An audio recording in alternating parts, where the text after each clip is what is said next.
The root of Buddhism is to transcend suffering by embracing it. And in Kundalini bodywork, through body de-armoring, we are learning to do the same. When you learn Buddhist Vipassana meditation, you learn to accept and embrace the suffering in your body until you transcend it, until it just stops hurting or being uncomfortable. If you say suffering is part of the human condition, some people are likely to get angry or refuse to listen. Others say, of course it is.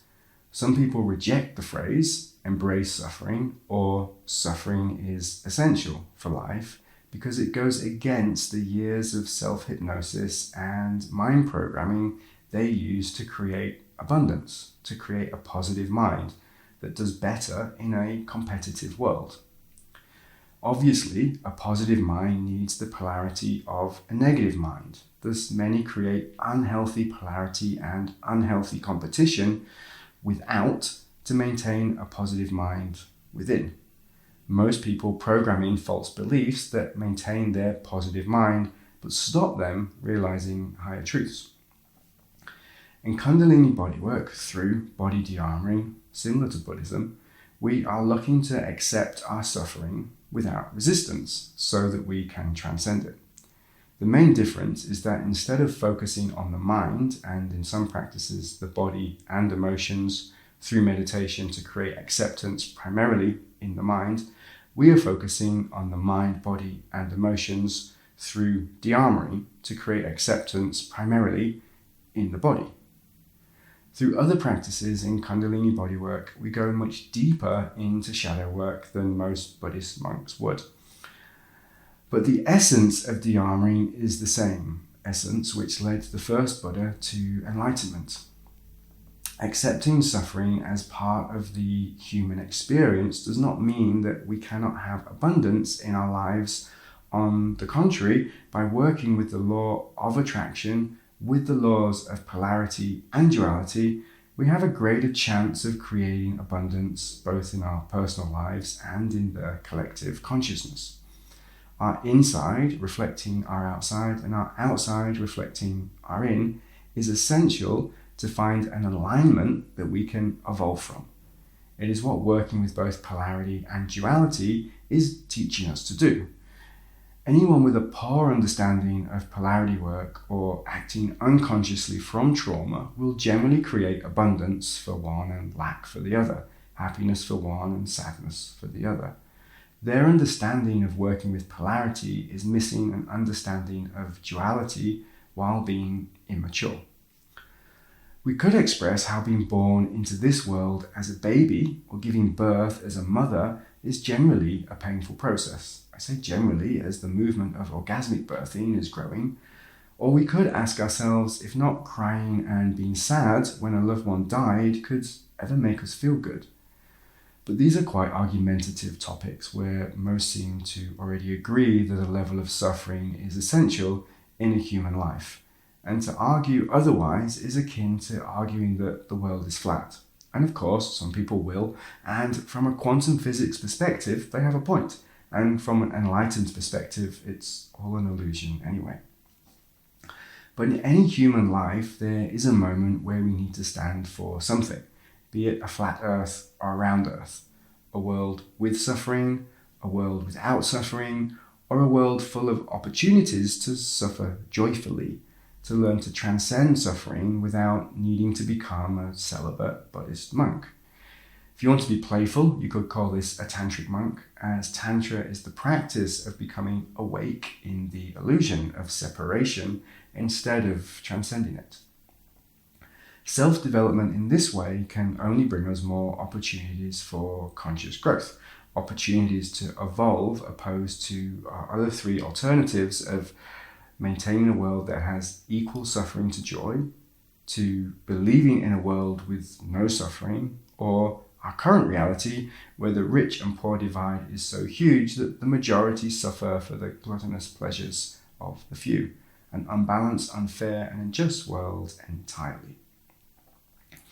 The current truth of our world is infuriating, and anger is a healthy initial response, as once expressed we can move into transforming this truth, because suppressing our anger makes it much more difficult to change what is making us angry, what we fear. The solution for me lies in the embodiment practice of non-duality through body and emotional de-armoring, which creates more joy and, in its worst case scenario, joyful suffering, or embraces the paradoxes so we just don't suffer as much as we're used to in similar situations. The ability to witness ourselves feeling sad and then simultaneously feeling ecstatic for the simple joy of having emotions while witnessing emotions, living in awe for the power and beauty of our sadness, might sound slightly mad or even psychotic, but when you achieve it, it is a bliss we don't have words for, an experience we do not have language to explain. Such concepts can be hard to grasp as they evolve our understanding of polarity, but now that you're this far in the course, paradoxical and multidimensional thinking should start to become your second nature, eventually becoming your first nature.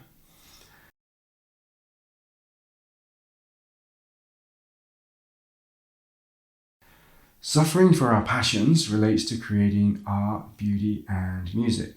Artists generally suffer before creating great songs, and great songs often come from heartbreak and despair. A few suicidal glares in the mirror before choosing to live life and express life through art. Likewise, building or sculpting a muscular body comes with patience, dedication, commitment, and pain. Suffering in the gym is a joyful kind of suffering. There would be little beauty or strength in our world if we never chose to suffer. The key is in learning how to suffer, how to find joy in our pain and experience love in our sadness and tears. Creating more opportunities for these ways to suffer, more opportunities to experience our life paradoxically, lessens our old school experiences of suffering, the old paradigm. This means creating more opportunities to explore and experience our shadow and our darkness in healthy ways, not just kinky ways, but if conscious kink is your thing, then it's your thing. Just as if bodybuilding is your thing, or taking flexibility training to extremes, or watching sad movies that leave you melancholic, or even studying occult science, which may leave you feeling enlightened through the transcendence of suffering, or mentally disturbed. The human condition is one of always trying to make things better to improve life circumstances. Having everything we want and being totally comfortable will, for most people, equal not being happy, because what we want, at least the masculine part of us, is something to strive for and something to achieve. When we have this, we have desire, we have fire, we have a passion, we have something to suffer for, or an enemy to overcome or change, a problem to solve, so an aim that we want to hit. It is worthwhile to notice the irony and that people often suffer to end their suffering. But if they succeed in removing all suffering, they will suffer the most, because becoming weak in a world that lacks art, passion, and sex. This does not mean that we should stop trying to eradicate suffering, hunger, malnutrition, child labour, unneeded labour, and so on. But in the less dramatic situations, it's helpful to recognise the irony of humanity as comical, embracing what is healthy and then eradicating the rest. From a psychological perspective, suffering is the only thing that strengthens our nervous system and makes our bodies grow. If we don't challenge and put our nervous system under some levels of stress, and to an extent fear, our nervous systems, our bodies, and our minds cannot grow. Stress armors our body to keep us strong. The stress of cold showers keeps our body healthy. Plunging into the cold keeps the sickness of colds away.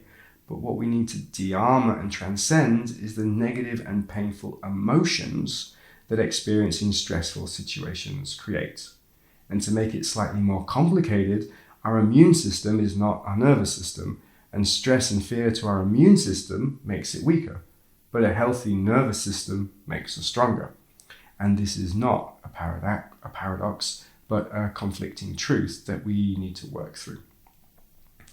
As always, this is how we grow. Through imperfect systems, we create strength. We create multidimensional and complex bodies and realities, expressions of the individual and collective, or the micro perspective and the macro. The importance of this video in relation to the course Beyond Buddhism being the philosophy that supports us to embody non-duality in the body was the importance of recognizing the balance between pleasure, suffering, and joyful suffering as a paradox to help us evolve, and also a reminder to practice self-de-armoring as a tool to embody non-duality in the body as part of a path to self-realization.